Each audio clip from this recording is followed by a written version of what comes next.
राज्य शासन के द्वारा एक नए दिशा निर्देश स्कूलों के संबंध में जारी किए गए हैं, जो कि मैं सभी विद्यार्थियों, उनके अभिभावक यानी उनके माता पिता और स्कूल संचालकों, टीचर्स के ध्यान में एक बार फिर से लाना चाहता हूं। ये निर्देश सभी प्राइवेट स्कूल, सरकारी स्कूल सबके ऊपर लागू होंगे। जैसा कि आप जानते हैं कि अब सर्दियों का मौसम चल रहा है और सर्दियों के मौसम में बच्चे जो है स्वेटर पहन करके स्कूल आते हैं। अब कई बार ऐसा होता है कि यदि मान लीजिए किसी पर्टिकुलर स्कूल ने एक विशेष प्रकार का डिजाइन का या रंग का स्वेटर अपने स्कूल के लिए निर्धारित करके रखा है और बच्चे किसी कारण से नहीं पहन के आते, तो कई बार उनको क्लास में बैठने नहीं दिया जाता। तो राज्य शासन ने ये निर्देश जारी किए हैं कि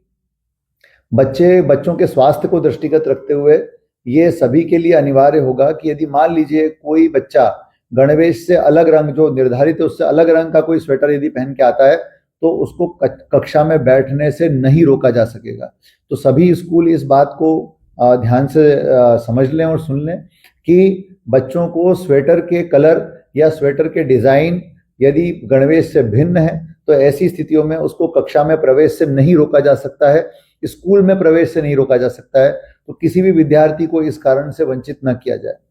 दूसरी बात, राज्य शासन ने अपने निर्देशों में ये कही है कि यदि मान लीजिए कोई बच्चा,